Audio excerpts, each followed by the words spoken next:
pamit ya, Pak. Pamit. Oh, nggih. Hai. Hai.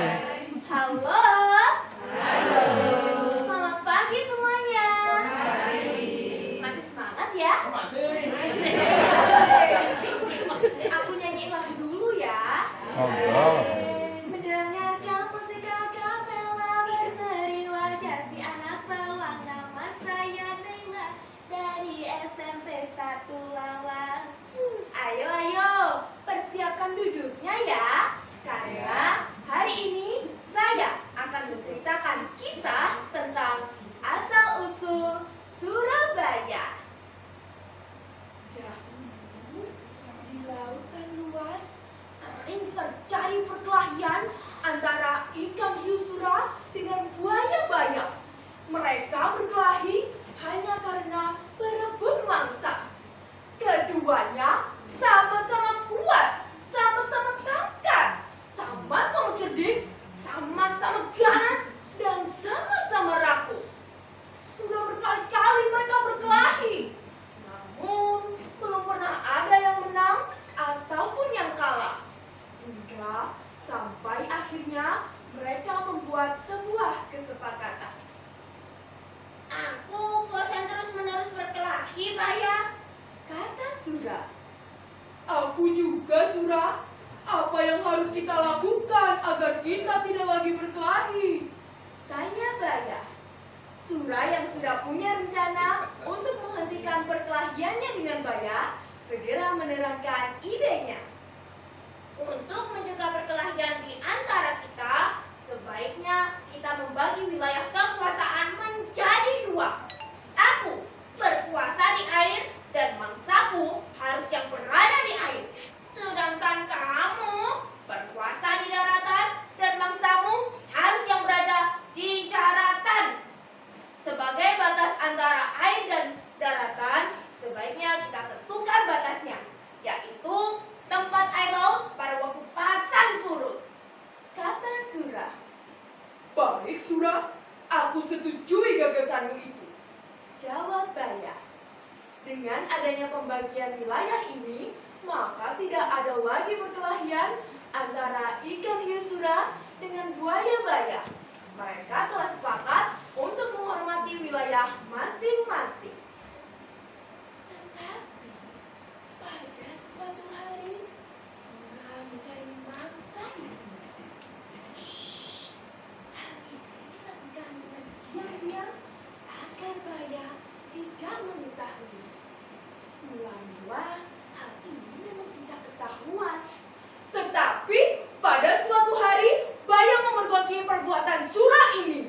Tentu saja Baya sangat marah melihat perbuatan Sura yang melanggar janjinya. Hei Sura, mengapa kamu melanggar kesepakatan yang telah kita sepakati berdua? Mengapa kamu berani-beraninya memasuki sungai yang merupakan wilayah kekuasaanku? Tanya Baya. Sura yang merasa tak bersalah malah tenang-tenang saja. Hah? Aku melanggar kesepakatan? Bukankah aku sudah pernah bilang bahwa aku adalah penguasa di air? Sedangkan sungai ini kan berair, jadi termasuk wilayah kekuasaanku dong, kata Sura. Apa? Sungai kan berada di daratan, sedangkan daerah kekuasaanmu berada di lautan. Jadi, sungai adalah wilayah kekuasaanku, ucap Baya dengan ngotot. Tidak bisa.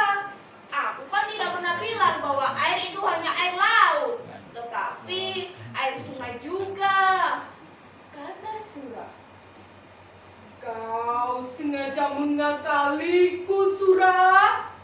Tanya Baya dengan geram. Tidak. Aku kira aku berada di pihak yang benar, dan alasanku sudah cukup kuat. Kau sengaja mengakaliku. Aku tidak sebodoh yang kau kira, kata Baya yang mulai marah. Aku tidak peduli kau bodoh atau pintar. Yang penting, air sungai dan air laut adalah wilayah kekuasaan.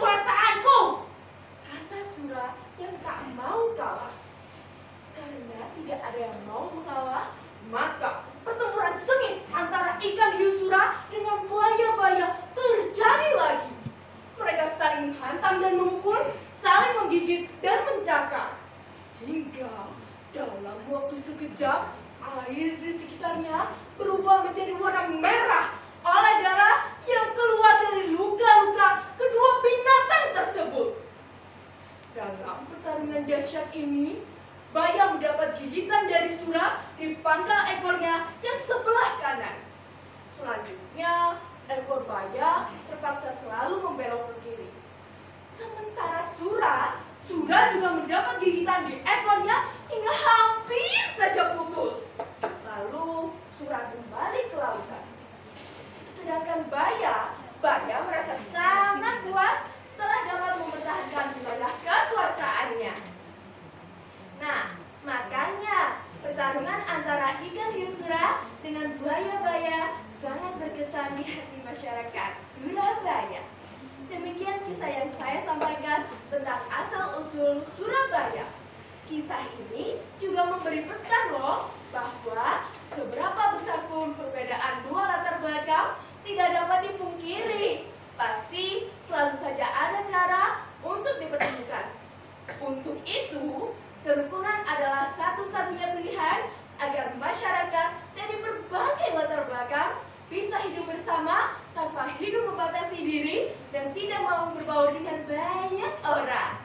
Sekian saja dari saya. Sampai jumpa di lain waktu. Dah. Tepuk tangannya. Banyak kali lagi, nggak satu kali yo. Oke Bu Nani, berikutnya videografi.